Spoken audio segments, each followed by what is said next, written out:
À vous la parole quand vous voulez. Merci, Monsieur Lehloun. Donc, professeur Bache et moi-même, nous tenons à remercier la SMURNAP et puis aussi les laboratoires INEM Alliance qui nous ont donné l'occasion de parler d'un sujet pertinent et qui est en vogue et qui va améliorer nos pratiques cliniques pour une bonne prise en charge de nos malades. Voilà, donc, l'idée, c'est de mettre des cas cliniques avec un regard du médecin pédiatre de la clinique et de l'autre côté, le regard du virologue. Et c'était l'idée de professeur Kouba. Je la remercie pour cette collaboration et que, d'ailleurs, on a toujours travaillé ensemble et j'aime bien travailler avec lui. Donc, je donne la parole pour les premiers cas. Merci beaucoup, cher ami. Donc, à travers, on a voulu que ça soit vraiment pratique et à travers quelques histoires, en fonction du temps que vous allez nous accorder, on va partager avec vous les contraintes parce que les PCR multiplex, c'est quelque chose de très intéressant, mais il faut savoir les utiliser. Il ne faut pas se dire que quand c'est positif, c'est sûr que c'est l'agent pathogène. Quand c'est négatif, on a exclu tout agent pathogène et on va insister également sur la fiabilité des résultats qui dépend essentiellement de la phase préanalytique. Et dernier message qu'on veut vous faire passer, c'est que dans ces PCR multiplex, il y a plusieurs panels, donc il faut vraiment savoir choisir le panel en fonction de la saison, de la clinique et de l'âge. Et c'est ce qu'on veut vous faire passer à travers ces histoires cliniques réelles, j'insiste sur ça. Donc, avant de passer aux histoires cliniques ou aux cas cliniques, on est obligé de vous faire un petit overview rapide. Donc là, c'est concernant les agents pathogènes. Comme vous le savez, l'une des problématiques majeures par rapport aux infections respiratoires, c'est qu'il y a énormément d'agents pathogènes viraux, mais également bactériens. Donc, bien sûr, les 3 bigs, c'est les influenza virus, les pneumoviridae avec essentiellement le VRS, mais le métapneumo qui prend de plus en plus de place, le rhinoentérovirus, les para-influenza et bien sûr les coronavirus classiques ainsi que le SARS-CoV. Donc, ces agents pathogènes ainsi que les virus, ainsi que les bactéries intracellulaires vont causer plusieurs manifestations cliniques que je laisse Naïma vous rappeler. Voilà, donc les manifestations cliniques, ça va d'un portage asymptomatique jusqu'à une manifestation respiratoire aiguë basse en passant par un mal de gorge, une fièvre isolée, un rhume et sans que ça soit vraiment des formes sévères jusqu'à des formes qui peuvent aller en réanimation. Et à travers des cas cliniques, on verra ces situations cliniques. Alors, on nous a demandé de raccourcir notre présentation le plus que possible. Donc, vous allez voir, on va passer quelques slides rapidement. Là, c'est juste pour vous dire que l'atteinte virale, pas seulement une infection respiratoire haute, mais on peut avoir des infections respiratoires basses, voire même des pneumonies importantes. Et donc, pensez aussi, en dehors des bactéries et des germes atypiques, aux virus qui peuvent être responsables d'infections aussi sévères et des infections qui peuvent amener en réanimation. Alors maintenant, quels sont les outils, on va insister sur les outils moléculaires pour le diagnostic. Un bref rappel, parce qu'il y a souvent de l'amalgame quand on parle de panel respiratoire. Il faut savoir qu'il y a 2 grands genres de panels. Le panel respiratoire qu'on appelle respiratoire haut, qui va être fait sur des écouvillonnages nasopharyngés. Et dans ce cas de figure, on a 2 grandes parties, si vous voulez. Le test multiplex, quadriplex. Qu'est-ce que ça veut dire? Quadriplex, ça veut dire qu'il va englober les 4 principaux virus, c'est-à-dire la grippe A, la grippe B, le SARS-CoV-2 et le VRS. C'est un test qui est très utile, qui reste moins cher que le panel élargi et qui est également unitaire, rapide et on préconise de l'utiliser en première ligne en hiver, là où on a une épidémie de grippe et de VRS. À côté de ça, il y a le panel élargi respiratoire haut, toujours. Donc, pour citer les marques, donc vous avez le Filmeret et le Kiastat. On a plusieurs cibles donc notamment tous les virus qu'on vient de rappeler, mais également les bactéries intracellulaires, dont Bordetella mycoplasma et Chlamydia pneumoniae. Comme il est plus cher, plus coûteux, il faut absolument que la prescription soit raisonnée, et on va voir à travers des cas cliniques comment on peut optimiser cette prescription.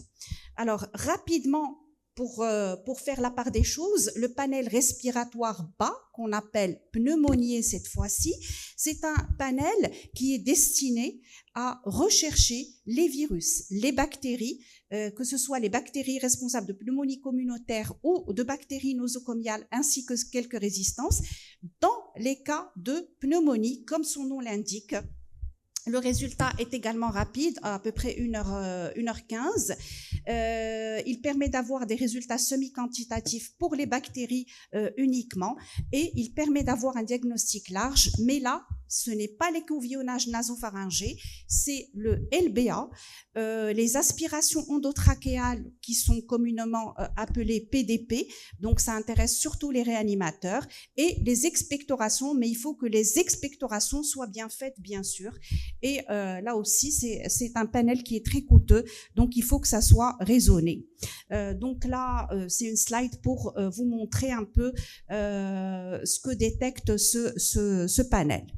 Alors, cette diapositive, c'est pour vous montrer un peu notre recul par rapport au panel, surtout respiratoire haut, qu'est-ce qui nous a permis de détecter. Alors, sur plus de 5000 prélèvements qu'on a traités au CHU entre enfants et adultes, le taux de positivité global était de 60%, donc c'est un panel qui a un rendement très important.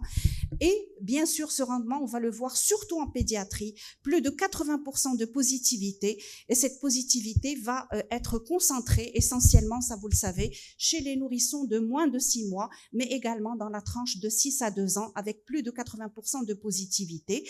Ce qu'on va détecter en saison grippale, c'est essentiellement le VRS avec la grippe, et toujours du rhino-entérovirus. Et également chez l'enfant, il y a les autres virus, l'adénovirus, les para-influenza, le métapneumovirus, ce qui fait que ce panel est largement indiqué en pédiatrie. Bien sûr, les cas qu'on va vous montrer, c'est des cas tous sévères hospitalisés. On ne s'adresse pas à tout ce qui est non sévère, bien sûr. Alors, on commence par le premier cas clinique qui est là pour vous illustrer un peu le piège du préanalytique, et je laisse Naïma vous en parler. C'est l'histoire classique. Pardon, ça passe tellement vite. Un nourrisson de 2 mois qui arrive pour une détresse respiratoire avec une histoire qui a débuté il y a 15 jours avec une toux quinteuse aggravée par des accès de cyanose et voire même des apnées péribuccales. Il est au service avec une saturation à 92% et un petit fébrile à 38,5. Rapidement, on fait un écouvillonnage nasal et voilà le résultat de la PCR multiplex. Alors, le résultat de la PCR multiplex est un peu décevant pour Naïma. Pourquoi? Parce qu'on a isolé bien un rhino-entéro. Tous les autres pathogènes étaient négatifs, dont Bordetella pertussis, alors que il y avait vraiment de signes de coqueluche. Alors, la question qui se pose, c'est est-ce que le rhinovirus va expliquer la sévérité de cette patiente? Est-ce qu'on va éliminer Bordetella sur ce résultat négatif, et est-ce qu'il faut arrêter les macrolides puisqu'ils ont été mis en place rapidement? Alors, quand on a discuté, comme c'était un petit nourrisson, j'ai demandé à Naïma, est-ce que le prélèvement, tu es sûr qu'il a été bien fait? Alors, au fait, c'était... Oui. C'était, donc quand elle a demandé, c'était plutôt un écouvillonnage nasal qu'un écouvillonnage nasopharyngé. Donc le prélèvement n'était pas bien fait. Et là, je tiens à vous préciser, et c'est un des messages clés de cette présentation, c'est que si on ne fait pas le bon prélèvement, ou correctement le prélèvement, bien sûr, les résultats ne vont pas être corrects. Et donc, dans cet écouvillonnage nasal, il faut savoir que c'est un geste rapide, superficiel, et surtout, la sensibilité pour la détection de Bordetella tombe à 50-60%, et bien sûr, le résultat négatif ne va pas l'éliminer. Donc, ce qu'on a demandé, et ce qu'il faut demander si c'est possible, c'est de refaire un écouvillonnage nasopharyngé ou une aspiration idéalement, mais c'est difficile à avoir. Et cette fois-ci, bien sûr, la sensibilité pour la détection de Bordetella, elle est supérieure à 90%, surtout dans les 3 premières semaines d'infection. Là, sans rentrer dans les détails techniques, ce que je veux vous dire, c'est qu'on n'a pas de moyens au laboratoire pour valider la qualité du prélèvement. C'est un message important. Alors, on a refait le prélèvement. C'était un écouvillonnage nasopharyngé et donc cette fois-ci, on a isolé Bordetella pertussis. Et de ce fait, les messages clés pour aller rapidement, c'est que il faut absolument insister sur la qualité du prélèvement. On parle d'écouvillonnage nasopharyngé, même si c'est un petit nourrisson. Et il faut tracer sur la demande qu'est-ce que vous avez fait et les renseignements cliniques parce que ça va nous permettre de vous guider pour la suite. Et Naïma va vous dire autre chose. C'est surtout la clinique prime. Et si vous avez une situation clinique très en faveur de la coqueluche, il faut penser à la qualité du prélèvement, le refaire. Et l'idéal, ce serait de le refaire d'emblée par une aspiration nasopharyngée. Ça, c'est le virologue qui demande. Oui. Tant que vous pouvez le faire, sinon, on peut passer au prélèvement nasopharyngé bien fait. 2 cas cliniques qui illustrent les manifestations extra-respiratoires. Donc, le premier, c'est une fièvre éruptive. C'est une petite de 3 ans qui arrive pour une fièvre qui a apparu depuis 6 jours. Apparition d'une éruption cutanéo-muqueuse, mais surtout des lésions de gingivo-stomatique. Puis après, une atteinte oculaire. J'ai essayé de vous montrer là. Et bien sûr, une atteinte muqueuse importante qui entraîne une gêne alimentaire avec une conjonctivite bilatérale. Vous l'avez suspecté, probablement un érythème polymorphe. Le premier bilan, on retrouve une sérologie d'herpès virus qui est positive sur les IgG et négative sur les IgM. Et puis, l'évolution s'est aggravée par cette gêne alimentaire. On a pensé à érythème polymorphe secondaire à un mycoplasme pneumoniae, le deuxième germe suspecté dans ces situations-là. Elle n'a pas de prise médicamenteuse qui fait récuser un peu les toxidermies médicamenteuses. Elle a une PCR multiplex avec un écouvillonnage nasopharyngé qui est très en faveur d'un mycoplasme pneumoniae. Quelle est l'implication de ce germe? Ça, c'est la nouvelle entité qui vient d'être décrite, c'est le mycoplasme pneumoniae industrage endomycositis, où vraiment les lésions muqueuses sont au premier plan par rapport à des lésions cutanées qui sont très faibles et qui n'atteignent pas 10% de la surface corporelle, mais c'est surtout l'importance de l'atteinte cutanéo-muqueuse associée à des manifestations immunologiques, voire même auto-immunes, qui peuvent être graves. Heureusement que cette entité récemment décrite, dans la plupart des cas, elle évolue très très bien. Et voilà, je vous propose un algorithme qui est récemment publié, qui met en évidence l'étape à prendre en charge, bien sûr, un bon examen clinique, retrouver l'atteinte muqueuse prédominante, une radiothorax qui montre des signes respiratoires ou pas, mais c'est surtout l'implication de la PCR multiplex qui va vous aider à retrouver un germe et la persistance de ce germe de ce tableau clinique. Le plus fréquent, c'est le mycoplasme pneumoniae, mais on a décrit aussi tous les autres virus qui peuvent être responsables, voire même aussi les autres bactéries. Donc, pensez à la PCR multiplex pour vous aider à prendre en charge ces malades. Dans la prise en charge, il n'y a pas que l'antibiothérapie, il y a d'autres traitements anti-inflammatoires, immunomodulateurs, en fonction de l'évolution du malade, mais en première ligne, on cible le germe qu'on retrouve. Regardez cette petite, après 5 jours de macrolide, elle est revenue une semaine avec absence de toutes les lésions et il s'en est sorti bel et bien sans séquelles. C'est magnifique. Moi, j'avais vraiment été subjuguée par ce cas et par l'évolution.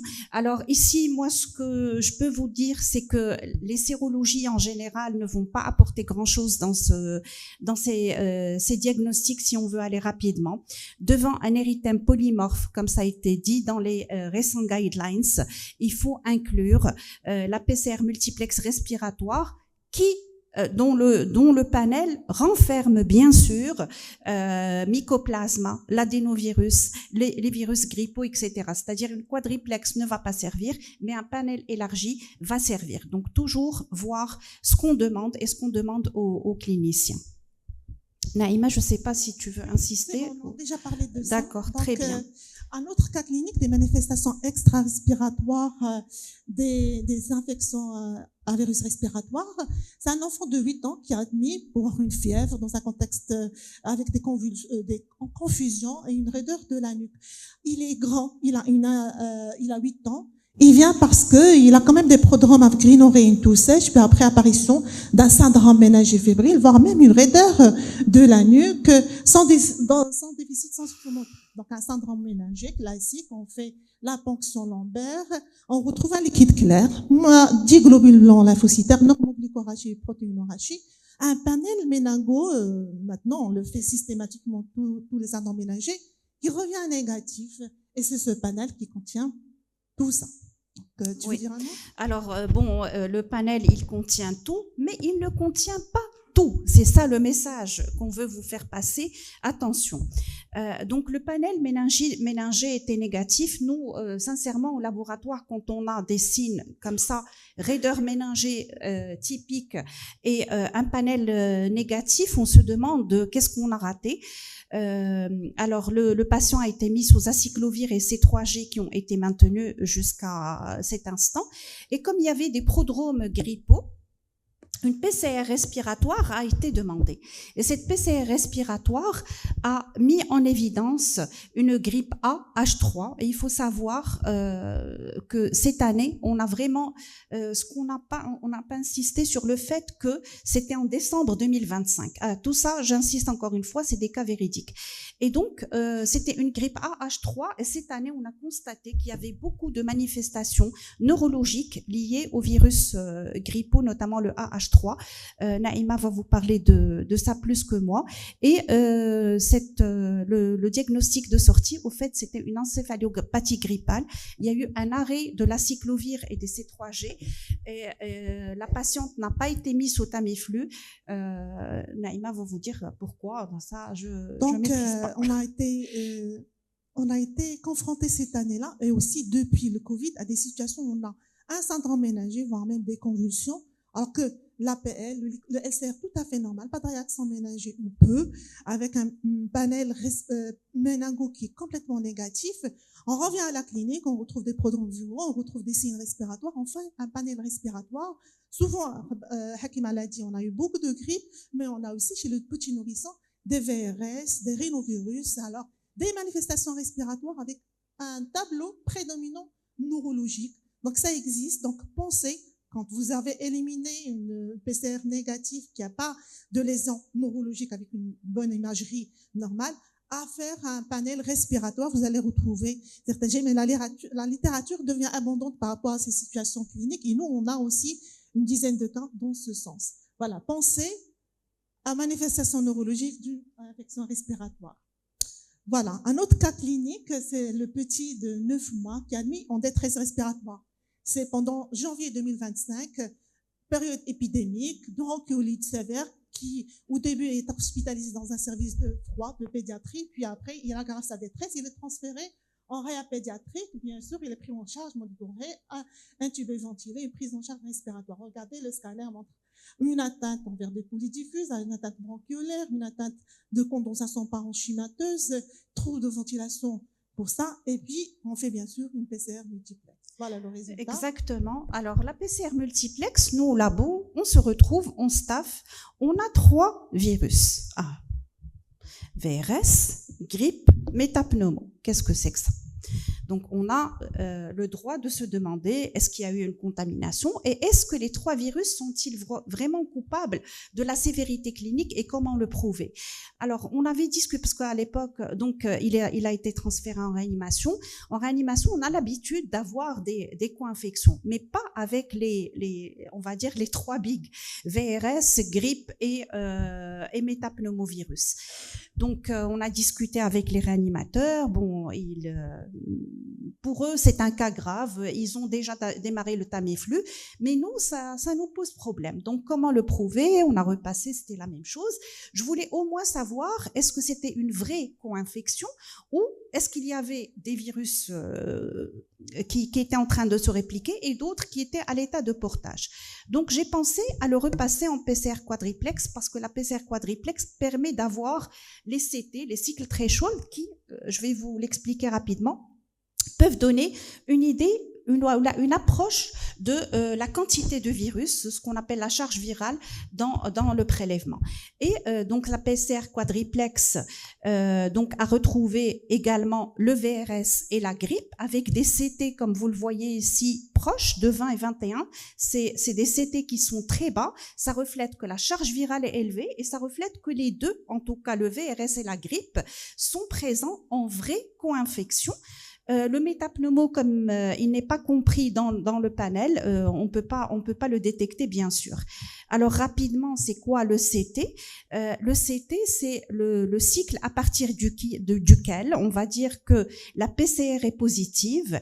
Et ici, vous avez un CT à 19 et un autre CT à 35.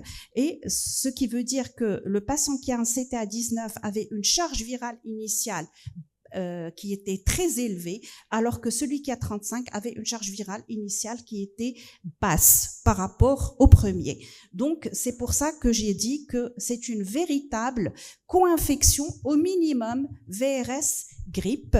Donc, Naïma va vous dire l'évolution de ce patient. Comment il a été traité? L'évolution a été en réanimation, ça a quand même 3 mois d'hospitalisation pour tout ce qui est aléa de problèmes de réanimation. Il s'en est sorti, il est transféré dans notre service, sain et sauf après une infection sévère à 3 virus. Et Hakima va vous montrer un travail qui a été fait. Les co-infections, c'est connu, ça augmente la sévérité. Co-infection tout venant, ça augmente le risque de sévérité, mais il n'y a pas une différence statistiquement significative. Par contre, excusez-moi, quand vous avez une co-infection avec le VRS et autre chose, donc ici en plus c'était le VRS, métapneumo et grippe, ça augmente de 3 fois le risque de faire une pneumonie. Donc message, quand on détecte des co-infections avec le VRS, attention, le patient, il est grave et c'était le cas pour ce patient. Heureusement, c'est un patient qui a très bien évolué, même malgré les 3 mois, et on félicite les réanimateurs d'intubation. Il est sorti et il va bien, alhamdoulilah. Donc, c'est ce que je voulais vous dire, c'est que la PCR positive, surtout en cas de co-infection, n'est pas égale systématiquement que les 3 ou les 4 virus sont responsables. Il faut avoir une approche de CT et que actuellement, on ne peut pas quantifier, vous donner de charge virale par rapport à ça, parce que le prélèvement par écouvillonnage nasopharyngé n'est pas un prélèvement qui est standardisé, comme si on prenait 1 ml de sang, chacun fait le prélèvement. On n'a pas de matrice homogène pour vous quantifier, pour vous sortir un résultat en ml. Par contre, on peut le faire quand il s'agit d'un LBA, par exemple. Donc, aussi l'implication de cette je ne sais pas, est-ce qu'on va aller sur cette... C'est le dernier cas clinique, c'est le dernier cas clinique, puis après on va passer à la conclusion. 3 minutes, c'est suffisant. Alors, Omar, il a 9 mois, il vient pour une pneumonie, une histoire de 5 jours de fièvre, une toux, puis après une douleur thoracique. Il arrive, on l'examine, on retrouve bien sûr un syndrome d'épanchement liquidien, clinique et radiologique. Voilà la première radio à l'admission. Rapidement, donc on fait une ponction pleurale, on retrouve un aspect trouble. Regardez, c'est pas un aspect purulent, hein, j'insiste sur ça. Gencitrin, mais un peu trouble, pas aussi clair qu'un gencitrin. La culture bactérienne, après, elle est revenue négative. L'hémoculture, on n'avait pas découvert en mon service, je le dis, hein, de bouillon d'hémoculture. Donc, oui. Qu'est-ce qu'on fait pour ce malade? Pour améliorer notre façon de faire, on a fait une PCR multiplex dans le liquide pleural. Voilà. Réponse. Le panel pneumonier, le panel bas, voilà, hein, qui contient les bactéries. qui contient les bactéries et même les résistances par rapport aux formes. Donc, tout à l'heure, Hakima vous avez dit les prélèvements, la matrice sur laquelle on fait la PCR pneumonie, c'était le LBA, PDP et les expectorations. Ajoutez le liquide de ponction pleurale, articulaire, là où vous trouvez du pus, vous pouvez mettre la PCR multiple. Je me permets de le dire. Ça, c'est une indication de Naïma, mais on l'a passé quand même. On l'a passé, c'est pas moi qui le dis, mais la littérature aussi le dit. On a trouvé un streptocoque pyogène. Un streptocoque pyogène, honnêtement, on n'a pas l'habitude de le retrouver dans la plèvre. Et du coup, regardez. Alors, l'évolution, je vous montre les radios. Rapidement, il arrivait dans la soirée et le lendemain, regardez la radio. Grande cavité pleurale, l'épanchement de la grande cavité pleurale. Il est en grande détresse, il est drainé. Un scanner qui montre, bien sûr, l'épanchement avec un début de nécrose parenchymateuse. Sous traitement, il s'améliore. Voilà la dernière radio thorax. Et là, on verra, c'est pas moi qui l'avais pris en photo. Regardez, évolution sous amoxicilline protégée. C'est juste pour vous dire, un streptocoque pyogène, on le reconnaît, on est toujours sensible au bêta-lactamase. On l'a mis sur amoxicilline acide clavilanute et vous avez, au bout de 3 semaines de traitement, on a retrouvé un poumon tout à fait normal. Ça, c'est pour dire qu'on n'a pas besoin d'élever le niveau des antibiotiques. On peut utiliser l'antibiotique moins cher et avec un spectre qui n'est pas très large et ça peut rapporter gros. Donc, une PCR multiplex dans la plèvre permet d'avancer et de avoir un bon diagnostic. C'est pas moi qui le dis. La littérature montre que la PCR multiplex a été utilisée dans les liquides pleurales et je te laisse commenter. Oui. Donc ça, c'est une nouvelle indication, comme j'ai dit, qu'on devrait ajouter. Et la PCR a permis, comme vous le voyez ici, de rattraper plusieurs bactéries, l'identification de plusieurs bactéries qui n'ont pas été faites par la culture, vu que c'était des patients qui étaient déjà sous antibiothérapie ou autre l'acheminement. Donc, il y a plusieurs paramètres qui peuvent expliquer ce défaut de sensibilité de la culture par rapport à la PCR. En plus, la PCR est plus rapide, bien sûr, pour permettre une prise en charge adéquate et rapide. Alors, je pense qu'on va passer sur ça, à la conclusion, parce qu'on a, voilà. Alors, bon, la conclusion rapidement, si on veut résumer tout ce qu'on vient de vous dire en 5 messages, même si on vous a dit beaucoup de choses en peu de temps, on aurait aimé avoir plus de temps.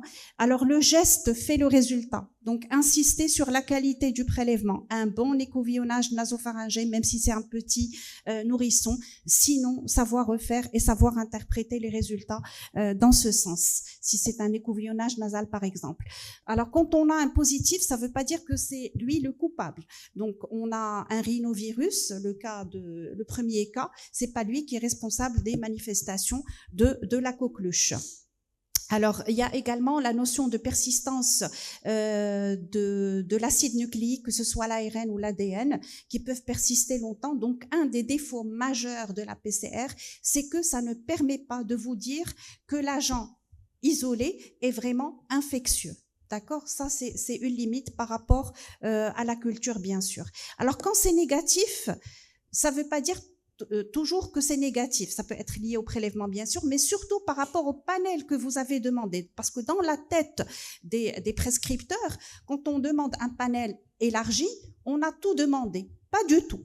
D'accord? Ça, c'est un message important. Par exemple, le panel pneumonier qui contient plus de 34 cibles, il n'y a pas bordetella. Je vous dis, il faut vraiment savoir ce qu'on demande et l'adapter à la clinique. Adapter également le panel à la saison.